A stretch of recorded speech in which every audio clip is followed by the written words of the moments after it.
ये छात्र छात्राओं कैसे हैं। मैं डॉक्टर धर्मेंद्र कुमार राम, सहायक प्राचार्य इतिहास लक्ष्मी नारायण रामेश्वर संस्कृत महाविद्यालय, जयदेव पट्टी, दरभंगा। मैं आज पुनः ऑनलाइन टीचिंग हेतु उपस्थित हुआ हूं और आज मैं शास्त्री प्रथम खंड के छात्र छात्राओं के लिए प्राचीन भारतीय इतिहास के अंतर्गत कनिष्क कालीन धर्म या कनिष्क के समय के धर्म व्यवस्था पर हम लोग चर्चा करेंगे। भारतीय इतिहास में कनिष्क की ख्याति, उसकी प्रसिद्धि उनकी विजयों के कारण नहीं, अपितु शाक्य मुनि के धर्म को संरक्षण प्रदान करने के कारण है। उत्तरी बौद्ध अनुश्रुतियों में कनिष्क के बौद्ध मत में दीक्षित होने की कथा अशोक के ही तरह है।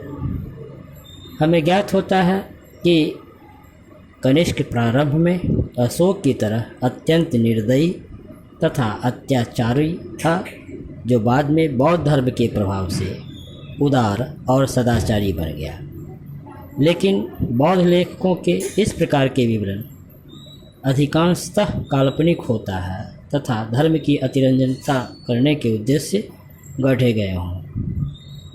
कनिष्क के सिक्कों तथा पेशावर के लेख के आधार पर ऐसा प्रतीत होता है कि वह अपने शासन के प्रारंभिक वर्षों में ही बौद्ध धर्म को अपना लिया था। पेशावर में प्रसिद्ध चैत्य का निर्माण करवाकर उसने बौद्ध धर्म के प्रति अपनी श्रद्धा प्रकट की। कनिष्क बौद्ध धर्म की महायान शाखा को अपने यहाँ राजाश्रय प्रदान किया तथा उसका मध्य एशिया और चीन में महायान शाखा, जो बौद्ध धर्म के प्रमुख संप्रदाय थे, उसका प्रचार प्रसार करवाया। जैसा कि हम लोग जानते हैं बच्चों कि कनिष्क के शासनकाल में ही कश्मीर के कुंडलवन नामक स्थान पर बौद्ध धर्म की चौथी बौद्ध संगीति का आयोजन किया गया था और इस चौथी बौद्ध संगीति चतुर्थ बौद्ध संगीति की अध्यक्षता प्रसिद्ध उस समय के बौद्ध विद्वान वसुमित्र ने की थी और अश्वघोष इस बौद्ध संगीति के उपाध्यक्ष बनाए गए। इस चौथी बौद्ध संगीति में बौद्ध त्रिपिटकों के प्रमाणिक पाठ तैयार हुए और विभाषा शास्त्र आदि बौद्ध ग्रंथों का संकलन किया गया, जिसमें लगभग 500 बौद्ध भिक्षुओं ने इस चौथी बौद्ध संगीति में भाग लिया था। कनिष्क के समय में ही बौद्ध धर्म स्पष्ट रूप से दो संप्रदायों में विभक्त हो गया, हीनयान और महायान। ये दो संप्रदाय बौद्ध धर्म के हैं जो कनिष्क के शासनकाल में स्पष्ट रूप से विभाजित हो गया था।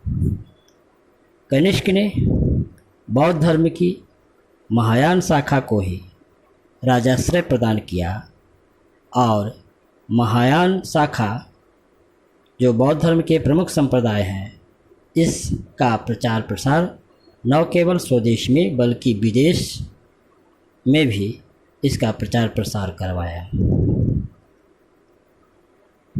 यद्यपि कनिष्क बौद्ध धर्म में दीक्षित तो था, तथापि राजा के रूप में वह अन्य धर्मों के प्रति भी सहिष्णु था।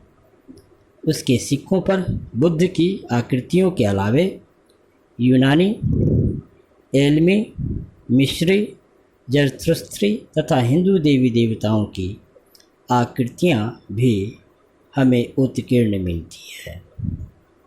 तो बच्चों, आज हम लोग कनिष्क कालीन धर्म के अंतर्गत उसकी जो व्यवस्था थी, अर्थात कनिष्क बौद्ध धर्म में दीक्षित, बौद्ध धर्म को अपनाया था और कनिष्क के शासनकाल में बौद्ध धर्म से जो संबंधित सबसे बड़ी घटना थी वह उसके शासनकाल में चौथी बौद्ध संगीति का आयोजन हुआ था, जिसमें लगभग 500 बौद्ध विद्वानों ने भाग लिया और इसी बौद्ध संगीति में दो प्रमुख संप्रदाय हीनयान और महायान विभाजित हुए थे।